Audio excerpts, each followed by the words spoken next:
Hi and welcome to another episode of the Getting Things Done podcast from Vital Learning. I am Morten and Røvik as always, and I'm here as always with my good friend and super duper extra something friend and colleague Lars. We are, if you don't understand what I'm talking about, go back to, I think this is episode 100. You will understand why I'm doing this silly thing. But Привет, Lars. David, Morten, good to see you as always, and good to be with our listeners out there. I won't even try to replicate how you how you greeted me. Instead, I will remind everyone with the purpose of this podcast, which is to help you learn GTD or become even better GTDers. So we hope that today's episode supports you in that. If you're new to GTD, we always recommend you go back and listen to the audio versions of episodes 1 through 6 to get an introduction to the basics of GTD, the 5 steps. Today's episode number is number 106, and the topic of today is another listener questions episode, listener questions number 15, I think. It is, and I think we have 3 questions, but before that, we have 3 questions, but something you would like to mention, I think. Yeah. Well, now you teased it, so it sounds like more than what it really is. But I wanted to give a brief update on the GTD Summer Camp this year, June 15 to 16 in Denmark.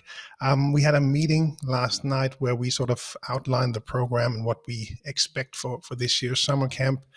So if you were curious about what we had planned, we had this tentative schedule that I hope will pan out. The topic this year is getting things done together, which of course lines up very well with the team book coming out now in the first half of 2024. So we'll talk certainly about that, techniques and how we can hopefully implement some of those techniques that Ed and David are covering in that upcoming book. We hope that they will both join us virtually as well, and we'll have some sessions with them. We are looking at a really cool presentation from with Thais Godinho from Brazil called Compassionate Productivity: Achieving Tasks Together with Balance and Empathy. How cool is that? That sounds really cool. At least I'm really looking forward to that one as well. And yeah, of course, plenty of room to socialize. There'll be the walk and talks with others from around the world, GTDers from around the world. There'll be the systems talks and sharing your systems if you want to, and focusing specifically. So how do you collaborate with others with your GTD system? So maintaining the focus on getting things done together. So a lot of cool things are hopefully happening. I think it'll be the coolest summer camp ever. So gtdsummercamp.com to learn more. Oh yeah, and it's cheap too, by the way, or at least I just heard from someone who found their way to the summer camp site from the GTD Connect forums, who actually commented on how good the value for money it is. So obviously you have to travel to Denmark, but I think the value that you would get from a weekend like that as a GTDer, even seasoned or new to GTD, I'm sure will outweigh that. Indeed, and it is. We are doing this for.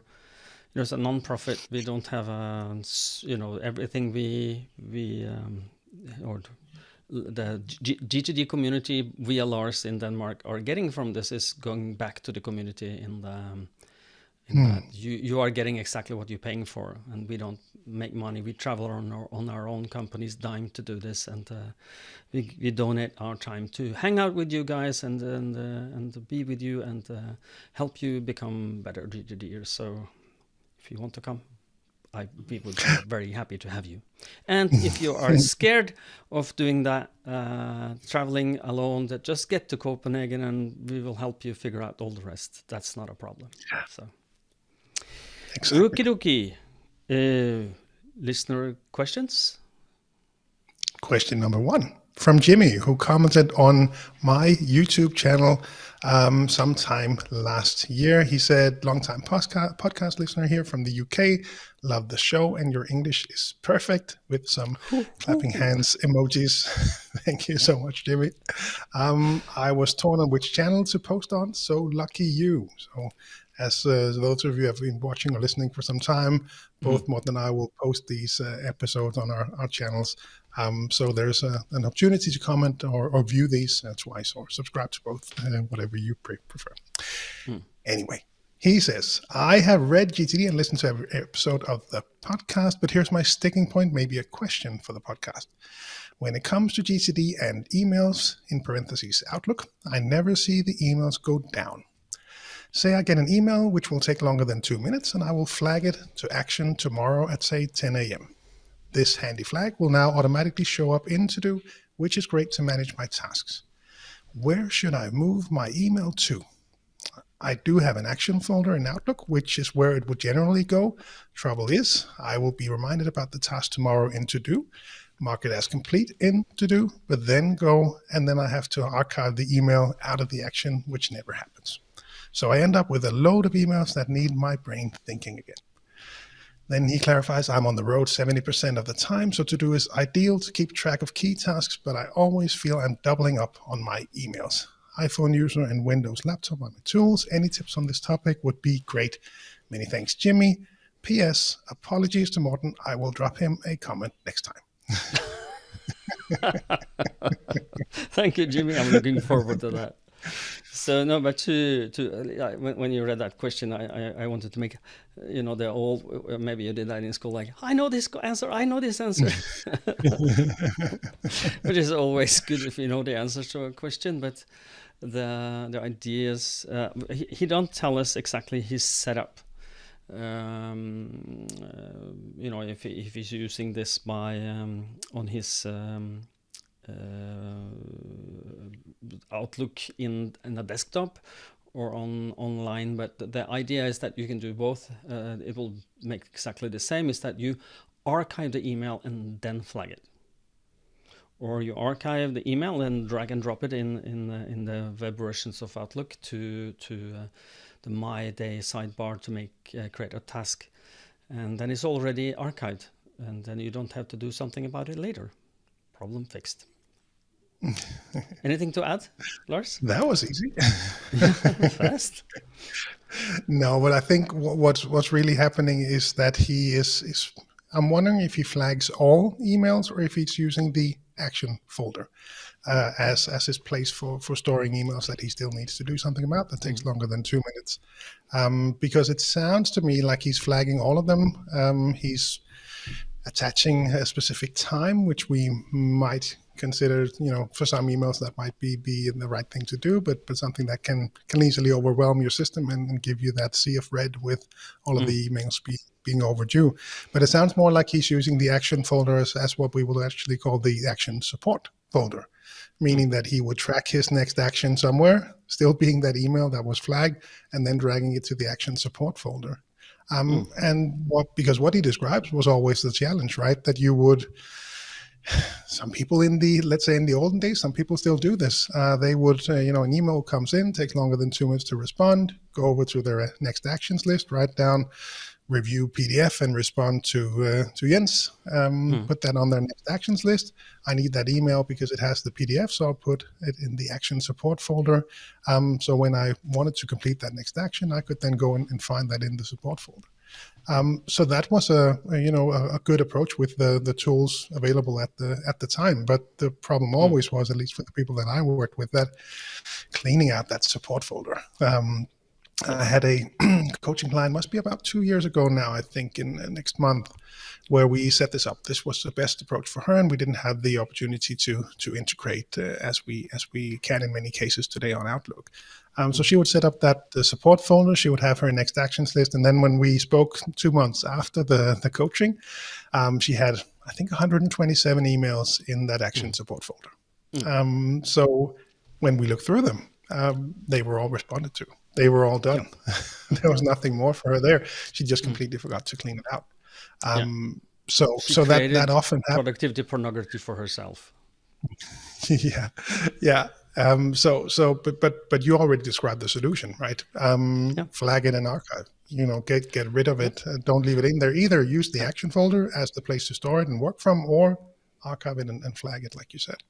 Yeah, and I reread his question again, and I'm thinking that when he says it take long, the emails go down. I think he's asking the number of email doesn't go down, which means that his inbox is growing. So to archive it before would help with that, and then you create a flag. And he says action tomorrow at say 10 p.m. What we are telling you very clearly that is, if that is the absolutely most important thing you need to get before 10 and after 10 a.m. tomorrow, okay, and then flag it and put a due date. But if not, maybe something changed until tomorrow, maybe something more important came up, and then you need to move your flag and your reminder. Maybe you're in a meeting at 10 o'clock tomorrow, and then suddenly something happened, and ping, this reminder comes up and bugs you. So reminders are good for those things that you really need to get a reminder of, but if not, don't. It will. Yeah, exactly. And that can sometimes be a symptom of too many things going on, or lists are too long. So we'll put reminders on some of the items to sort of make them stand out, because I really need to remember this one, right? So it can not necessarily, but sometimes that can be a symptom as well of something behind that. There's more to fix. Exactly.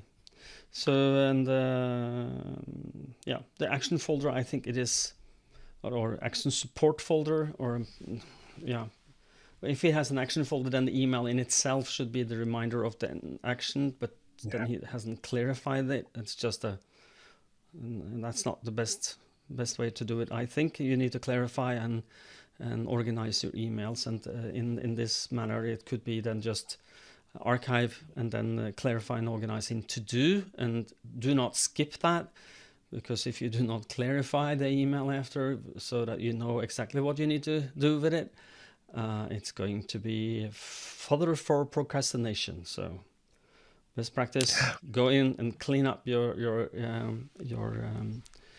flagged emails and create good next actions for yourself, so that your brain can let go of this and don't have to then rethink what was this again next time you see it.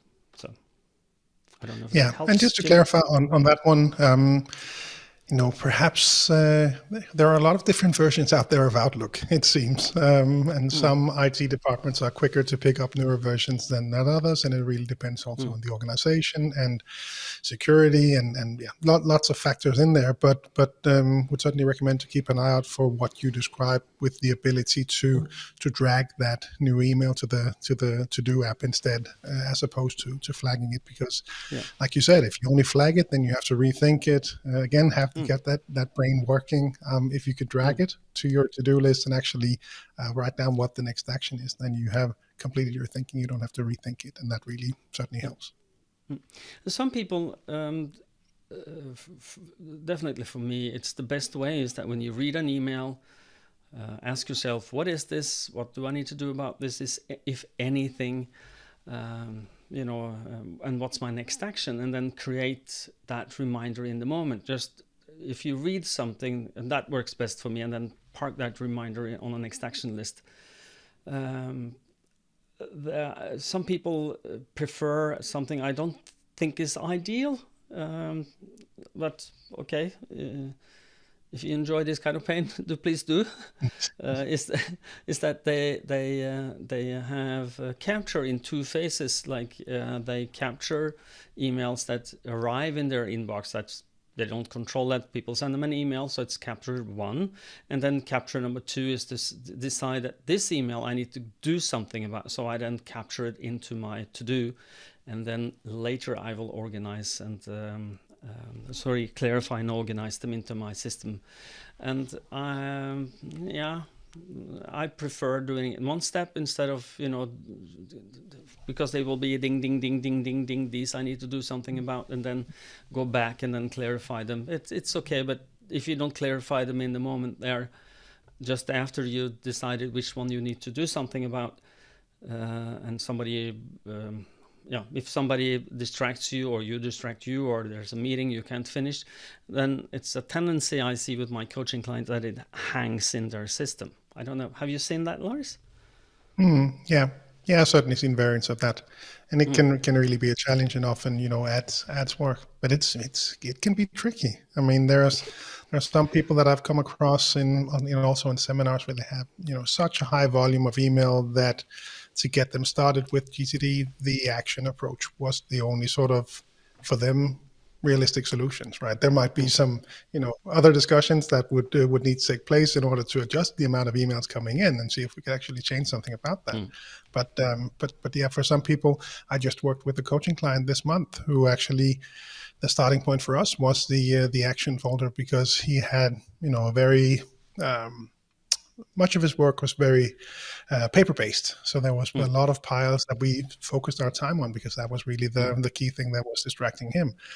So to get us started with email, we would start up with the flag or action folder support instead. Yeah.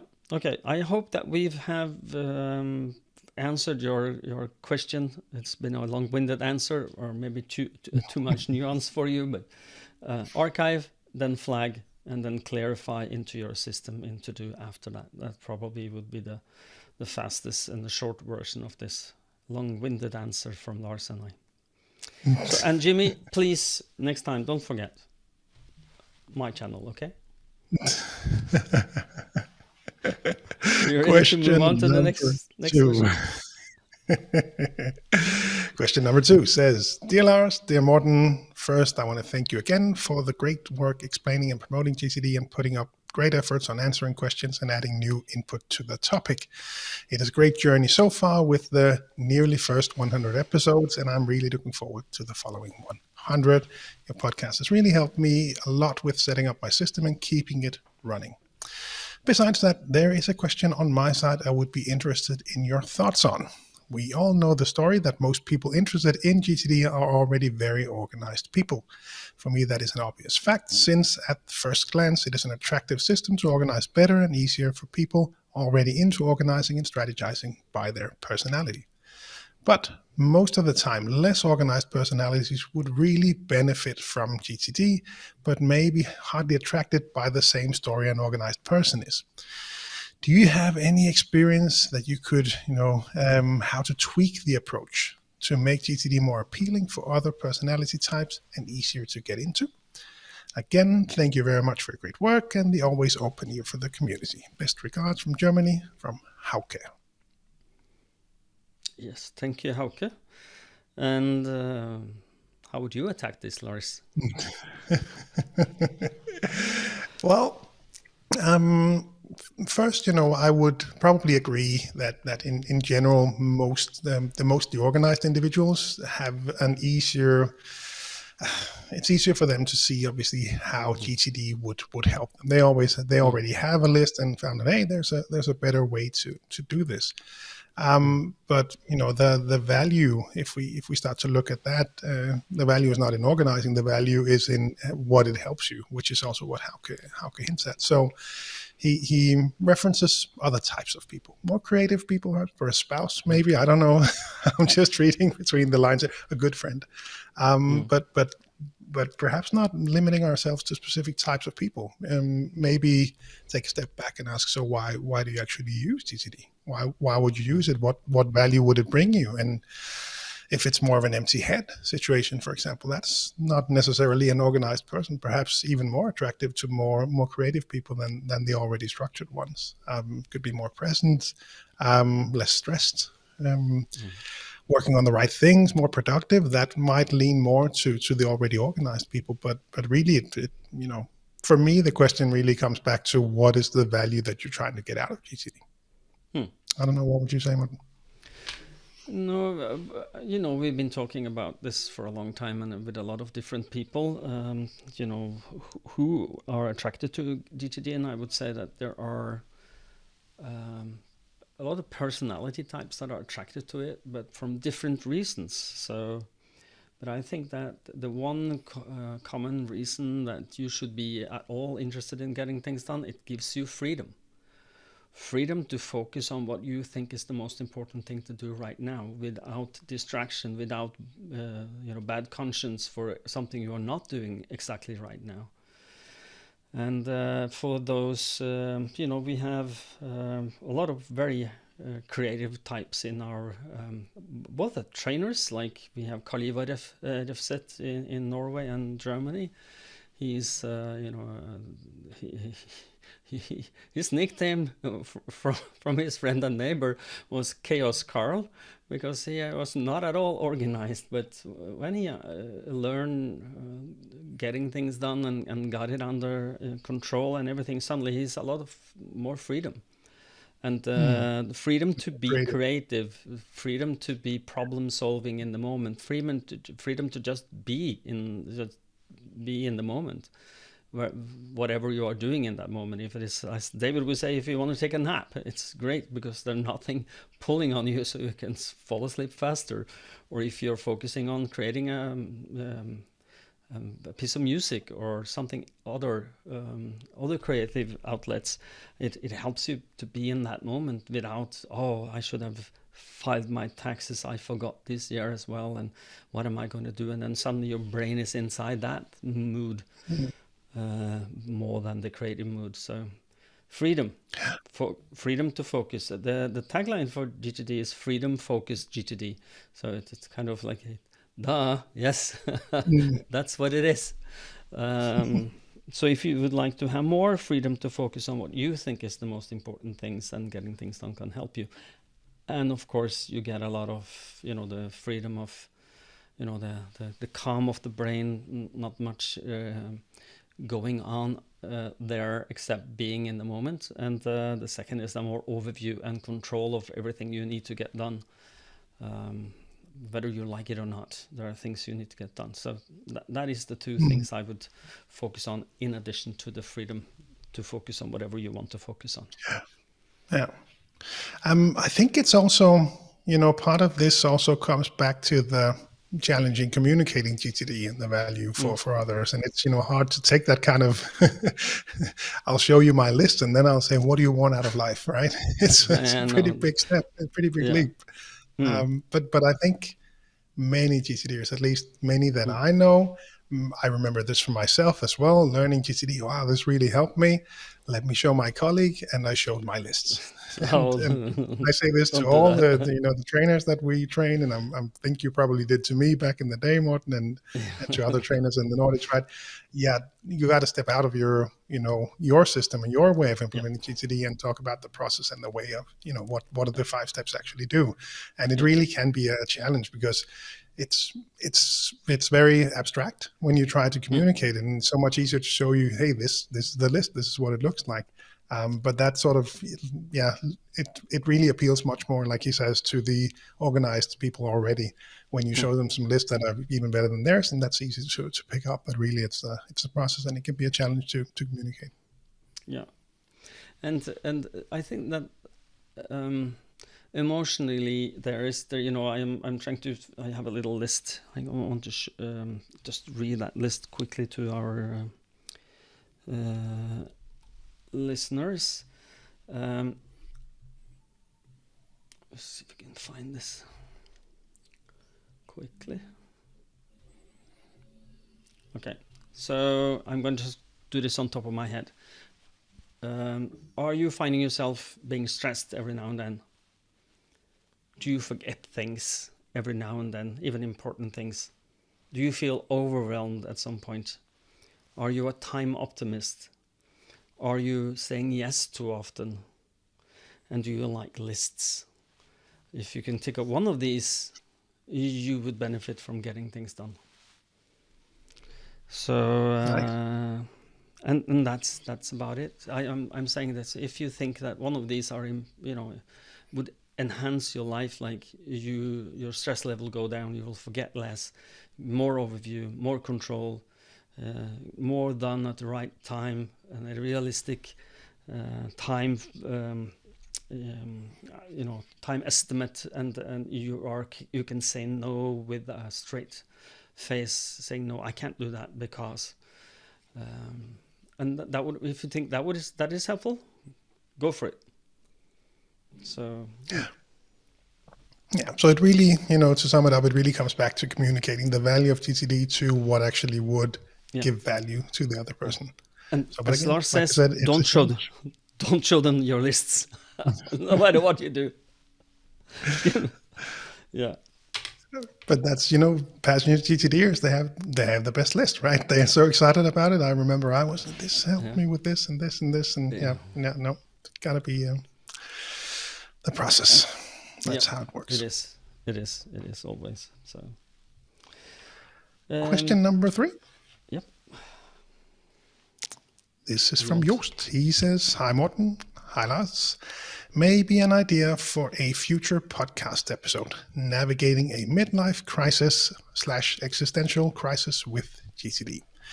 This, of course, includes keeping some sort of life running while you find out what's important to you and try to figure out what is you actually think you want from life and work. Thanks," from Joost. Nice and easy question, Morten. I'll let you take the take the first stab at this one. Yeah, well, you're closer to a midlife crisis than I am. I just want to. So, but if I'm going to reminisce about how it was when I was in my midlife crisis, well, I don't think I actually had a midlife crisis, but I was learning, getting things done in that period of time, so I can lend my 2 cents into this conversation. No, I'm as I remember it back then, what was really beneficial for me was to get things under control, and but of course, when you get something under control, you tend to say, "Wee, I can do more," and then suddenly you do too much, and then suddenly you get your success in business, and then suddenly you have too much. So what I would recommend anyone in that time where you are in the middle of, what am I going to do with my life? I'm getting old. I need to buy a Harley Davidson, which I did back in the day. I'm not kidding.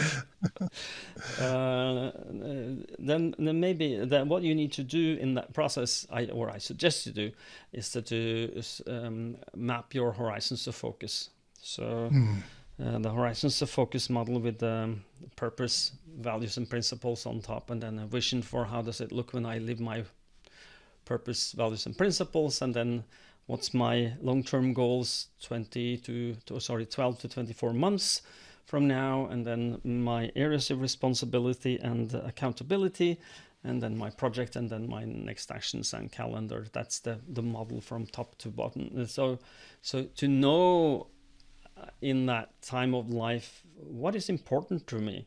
Why am I here on this planet? And how does it look when I live that life? That's going to help you to navigate through that period more gracefully, I think. And I think it helped me to become more aware of who I am and what I want out of life. How about you, Lars?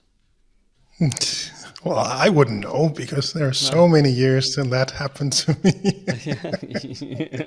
No, I had a BMW until 3 months ago, so that's my best example of any sort of symptoms of midlife crises.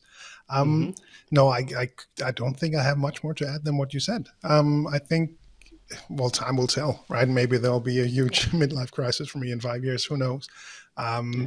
But maintaining the clear picture of the higher horizons, I think that is what it's all about. And I would say, without having extensive knowledge of what a midlife crisis would look like, I would assume that there is a misalignment with where you are and what you actually want to get out of life.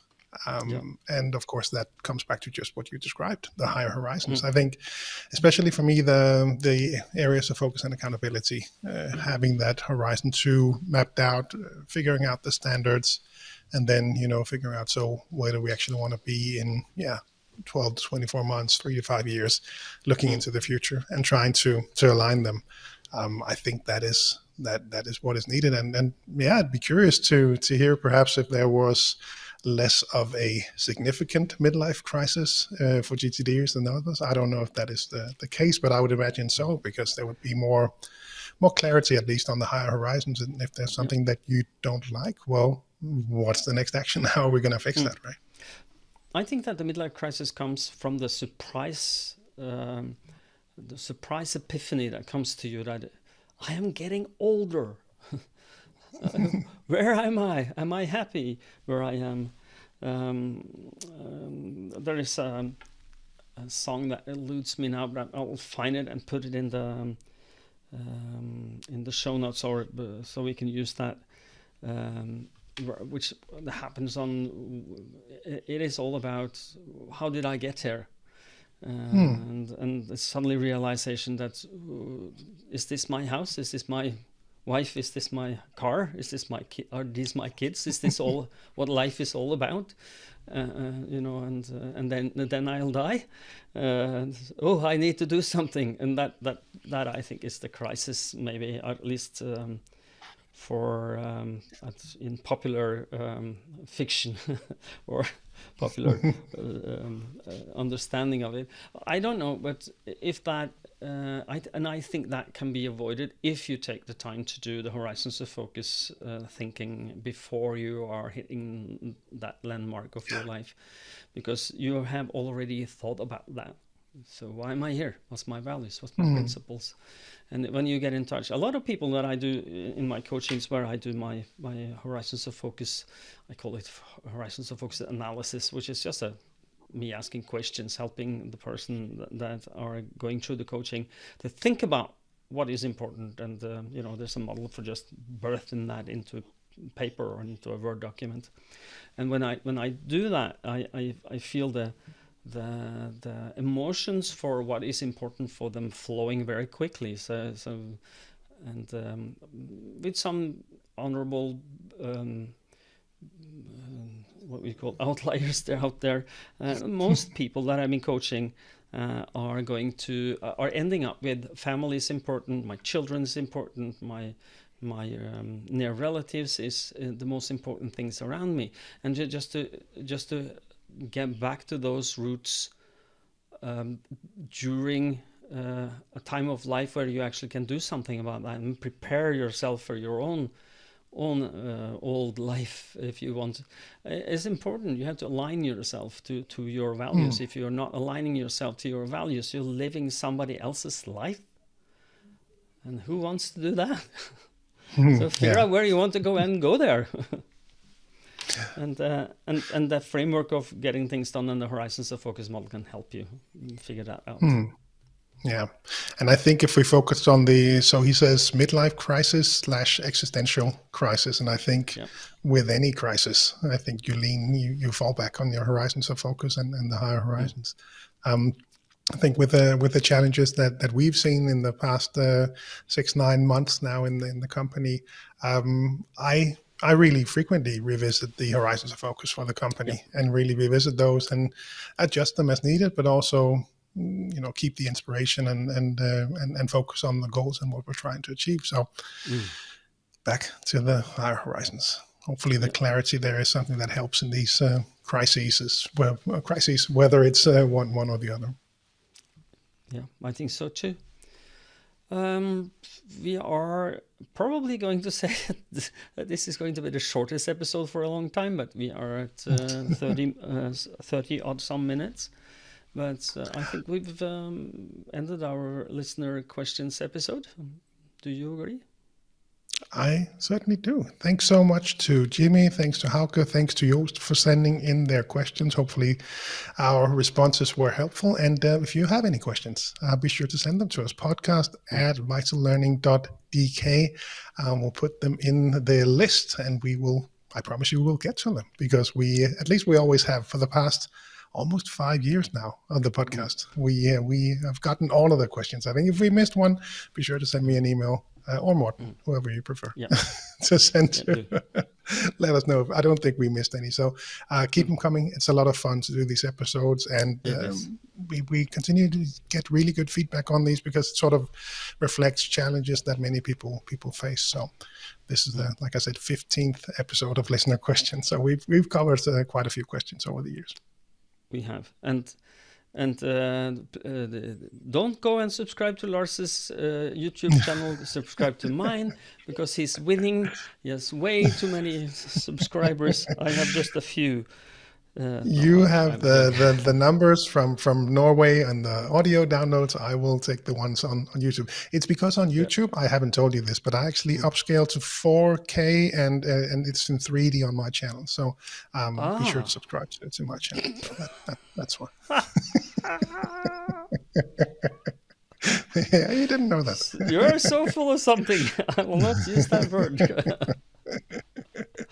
But good. Okay. But do like and subscribe, and if you want to help the podcast, if we help you, give us a like, give us a 5-star rating somewhere.